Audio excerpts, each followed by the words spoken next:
It was one of those days when the overcast sky seemed to reflect my unsettled heart. I received a call from the police on my mobile phone. Yes, this is Mia. What? The news was grim. My husband Richard had been in a traffic accident and was rushed to the hospital, unconscious. I was at my part-time job, so I asked for permission to leave early and headed straight to the hospital. The drive there was nerve-wracking. Being rushed to the hospital was no small matter.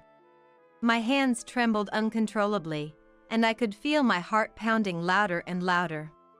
Upon arrival, a relatively young-looking doctor briefed me. He said Richard's life wasn't in danger, but he had suffered a severe head injury and there might be lasting effects.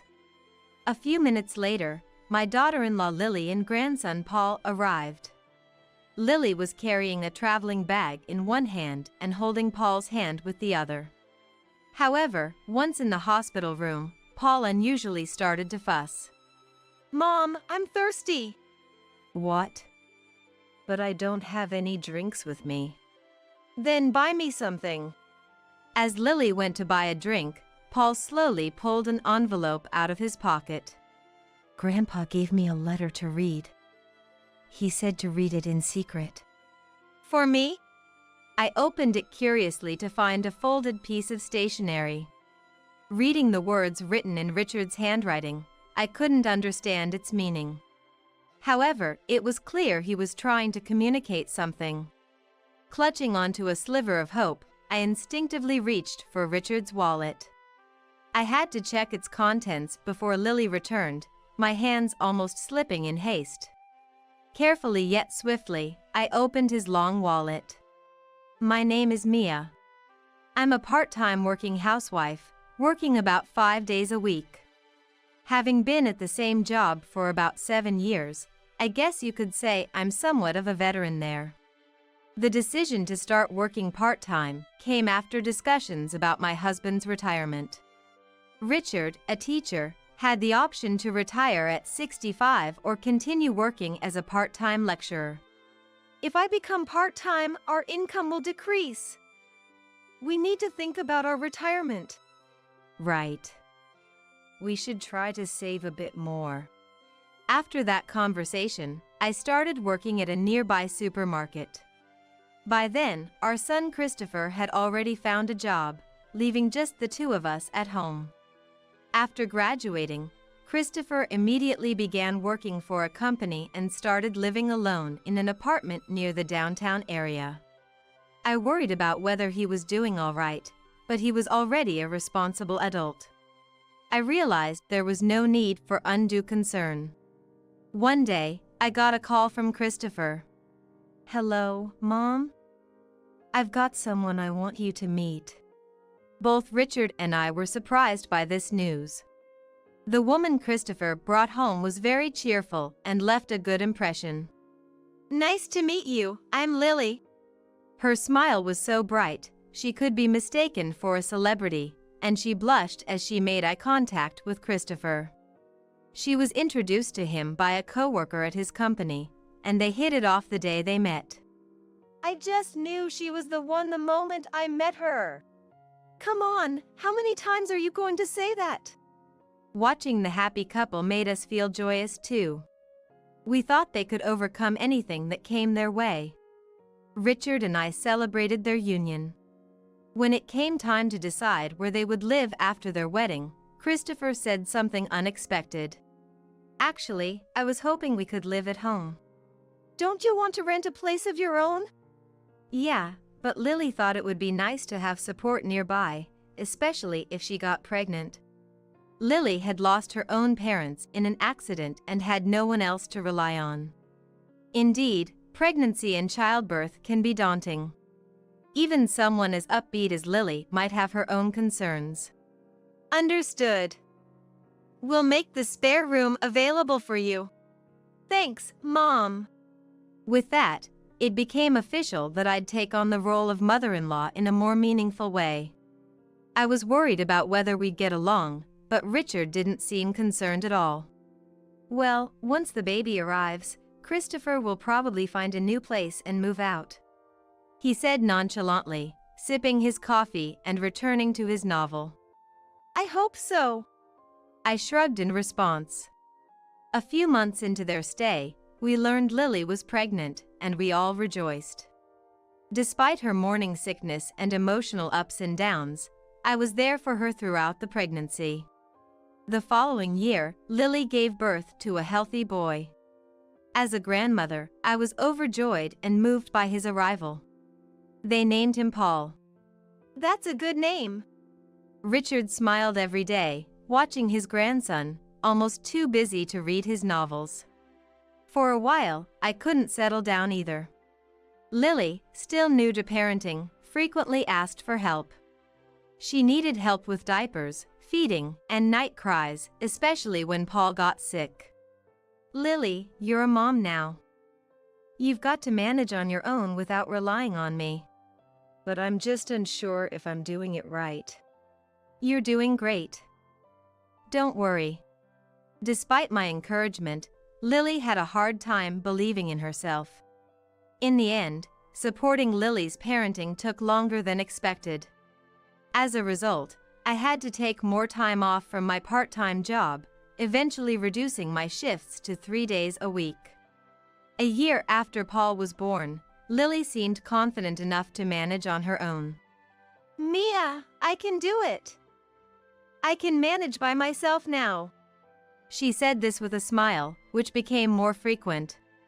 Her smile deeply reassured me. Seasons changed a few times, and 4 years had passed. Before we knew it, both Richard and I had turned 60, and we even took photos to celebrate the occasion, which feels like just yesterday. Richard retired and started working as a part-time lecturer at the same school. Christopher seemed busy, always muttering something as he faced his laptop day after day. Peeking over, I saw complex pie charts and spreadsheets filled with numbers. Don't overdo it, okay? Why not take a break and play with Paul? Yeah, I will once I finish this. He replied, somewhat distractedly, before returning his gaze to the screen. I sighed inwardly at this. Meanwhile, I found the right time to go back to working part-time 5 days a week. Going back to work as before, I felt like I could relax a bit more. Christopher and Lily didn't express any desires to move out. Lily didn't resume working and dedicated herself to household chores and childcare. Since Christopher was earning, they didn't seem to worry about living expenses.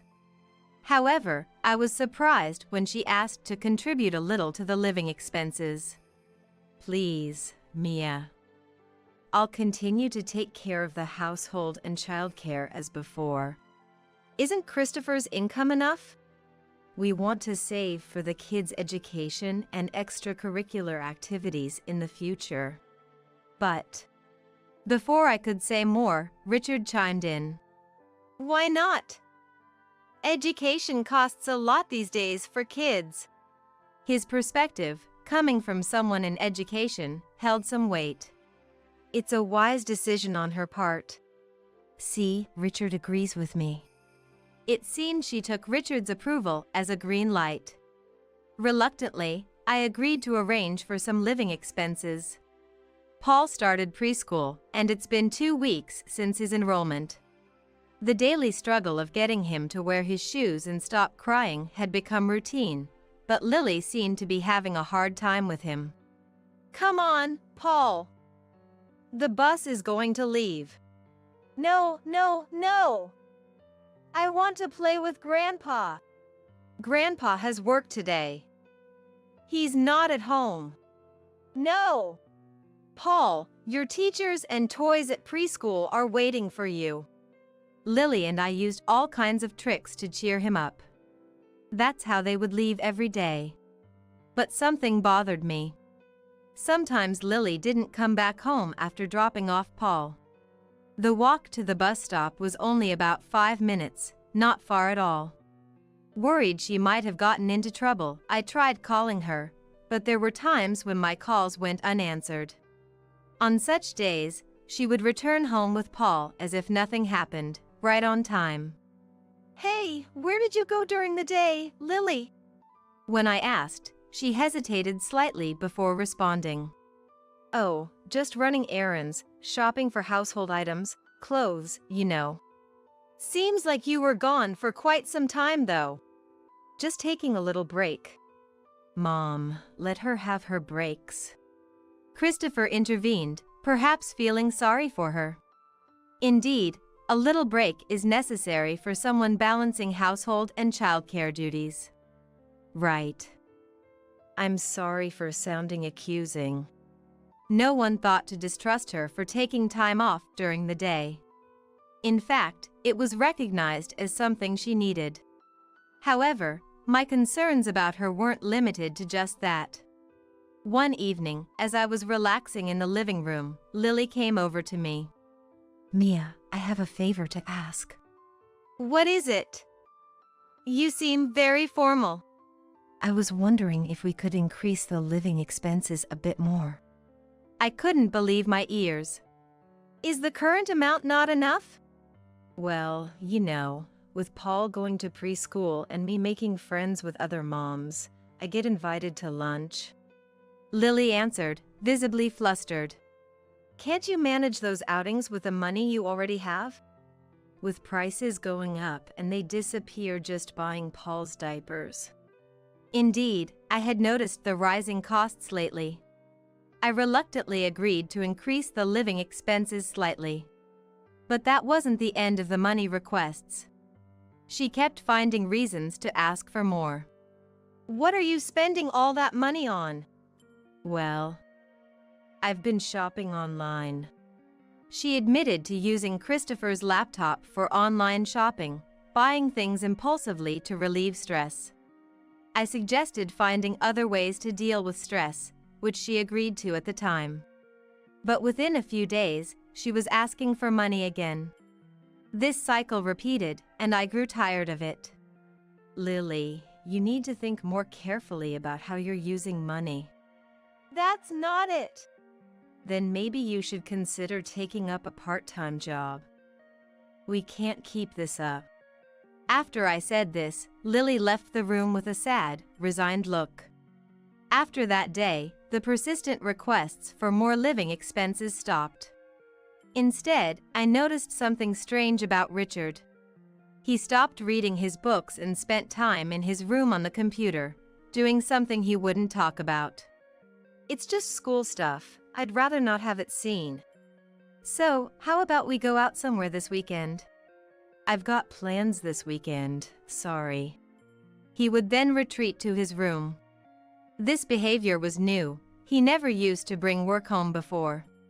Lately, he also seemed distant from Lily, avoiding her in the house.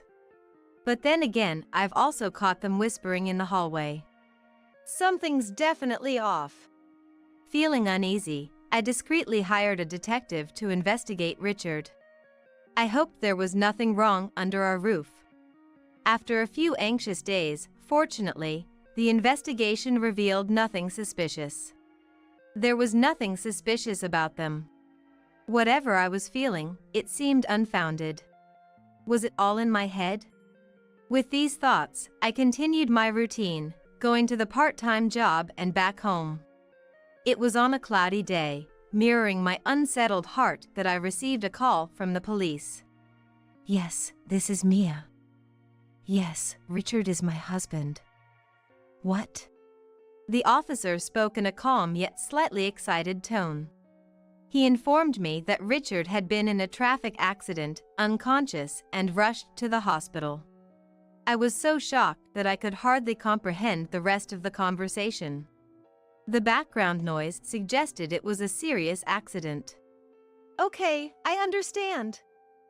Yes, I'll be right there. Goodbye. I rushed to explain the situation to my manager and got permission to leave for the hospital. The drive to the hospital was agonizing. An emergency transport is never a minor matter. I felt a cold sweat on my back, my limbs wouldn't stop shaking. And my heart pounded louder and louder. Upon arrival, a relatively young-looking doctor briefed me. He mentioned a contusion on his left shoulder, but no life-threatening injuries. However, Richard had sustained a severe head injury, and there might be lasting effects. I was told he would need to stay in the hospital for a while, and I handled the admission procedures. I wonder if it would be faster to have Lily bring things like a change of clothes and a toothbrush. With that thought, I hurriedly called Lily, asking her to bring the necessary items. After a few rings, Lily answered the phone. "Hello, Lily? Richard has actually..." What? I can't hear you very well. Lily seemed to be outside. I could hear the noise of people and passing cars in the background. And for some reason, she sounded rushed in her conversation. Richard's been in a traffic accident and has been hospitalized. I raised my voice to a level that wouldn't disturb those around me. What? Hospitalized? That's terrible. So, I need you to bring a hospital set. Got it. I hung up, puzzled by Lily's emotionless response. A few minutes later, Lily and Paul arrived. Lily was carrying a traveling bag in one hand and holding Paul's hand with the other, both in sandals. I had finished all the paperwork, so I went to meet them. "Grandpa's sleeping. Tell him to get well soon." Get well.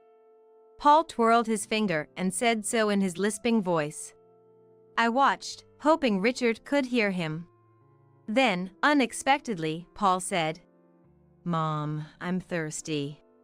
What? But I didn't bring any drinks with me. Then buy me something. Wait till we get home.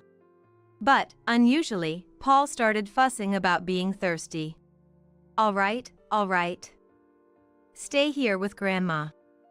"I'm sorry, I'll go to the vending machine." Lily left as if admitting defeat. Grandma, look. Paul turned his pants pockets inside out and took something out. "Grandpa gave me a letter for you to read. He said to read it in secret." For me?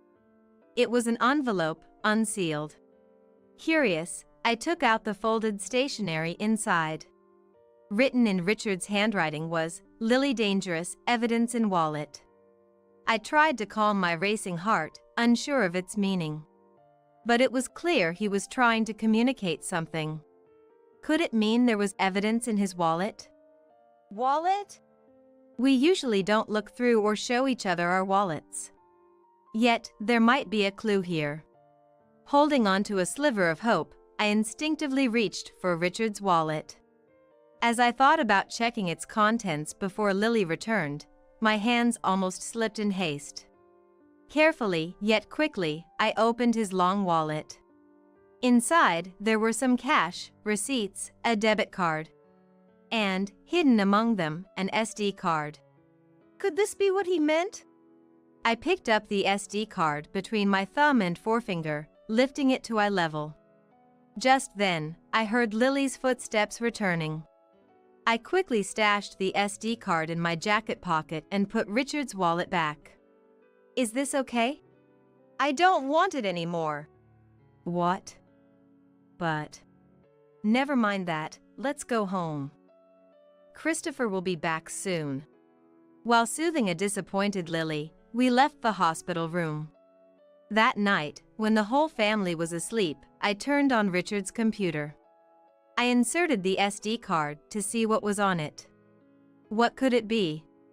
Photos, videos, and some Word documents appeared on the screen. Photos? Videos? Richard wasn't the type to carry a camera or shoot videos. So, having photos and videos stored like this was unusual. Without hesitation, I clicked on them. To my shock, they were evidence of Lily's affair. I gasped and covered my mouth. Then, I opened the Word documents. I thought they might be Richard's diary, but they were different. They were Richard's own investigation into the affair, written like a diary. What on earth? I read through the documents, forgetting about the time. But I knew this needed to be resolved quickly. Later, I called Christopher and told him we needed to talk about Lily. What's up, Mom? What about Lily? He sat at the living room table, looking puzzled. I showed him the evidence Richard had given me and explained everything. Christopher was shocked and immediately called Lily. She came, looking sleepy after putting Paul to bed. Lily, don't you have something to say to Christopher and me? What? I laid out the photos and printed copies of Richard's diary on the table. This is the evidence. You've been having an affair, haven't you? The photos showed Lily intimately walking and chatting with a man who wasn't Christopher. What is this? Pretending won't help. These photos were taken by a detective Richard hired. I spread them out one by one on the table. And these are photos taken by Richard. They were from a day when he unusually said he had errands and didn't go out with me. That day, Richard had been following Lily. I know who the other man is too. Richard figured it out. No way. The delivery guy who comes here often. You were doing all that online shopping just to see him. What a surprise. It's not what it looks like, Christopher, listen. It's not like that.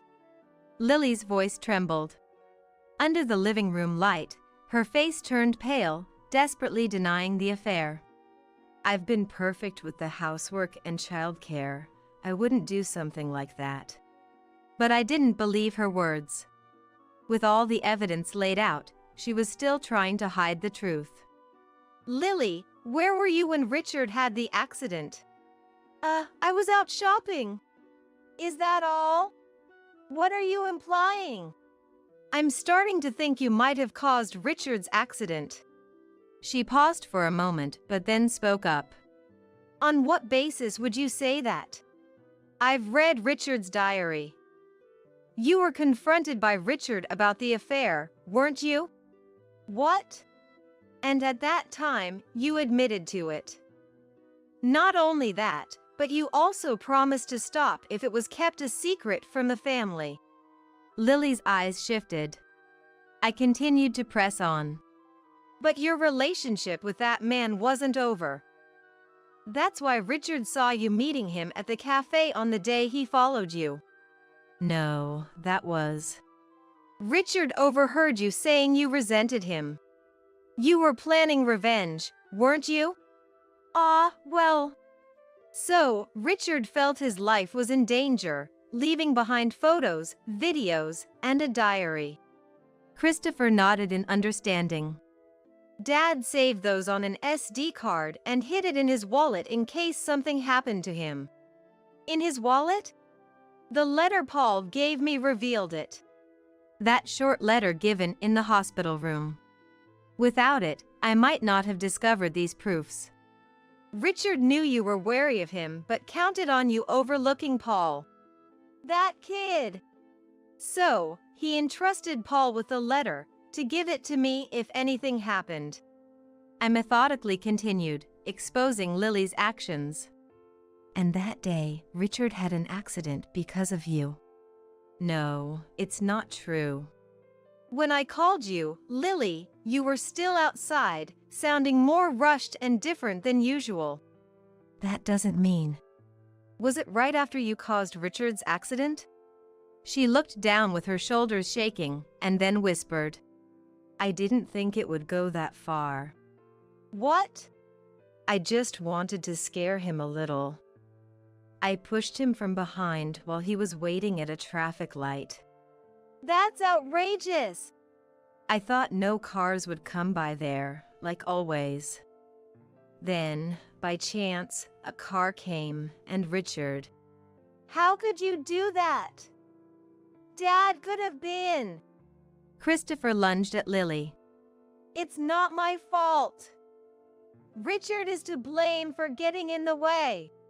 Lily raised her voice in defiance, insisting on her innocence. That argument won't hold. It's clearly your fault. It's not me. I'm not the bad one. A little affair shouldn't matter. How can you say that with Paul around? I still want to be seen as a woman. I can't stand this anymore. I'm calling the police. Christopher took out his mobile phone to call the authorities. I'll testify that Lily caused Dad's accident. Stop, please. I'm sorry. I'm so sorry. For the first time, Lily voiced an apology, crying out. But it was too late for Christopher and I to forgive her. Christopher reported the entire situation to the police over the phone. The next day, we went to the police station with Lily. The police were surprised by the rapid development of the case. Lily, Christopher, and I were interrogated. I submitted all the evidence Richard had collected, but more decisive proof emerged. It was a surveillance camera from a grocery store near the accident scene. The footage showed Lily pushing Richard, becoming irrefutable evidence. Lily was arrested, and Christopher served her with divorce papers. Lily protested, but Christopher was firm in his decision. What about Paul? We'll take care of Paul. And we'll also demand compensation from you and your affair partner in the divorce proceedings. Please, have mercy. Without looking back at her, Christopher stated this matter and returned home. Christopher was granted custody of Paul. As for the man Lily had an affair with, he stopped making deliveries to our place. I thought maybe his delivery area had changed, but that wasn't the case. According to his successor, the previous delivery man had suddenly quit his job. Perhaps he left because he wanted nothing more to do with Lily. But he did that to himself. A few days after the accident, Richard woke up, and we were informed. On my day off from part-time work, I visited Richard. Despite the visible cuts and bruises, he smiled when he saw me. My left shoulder still hurts.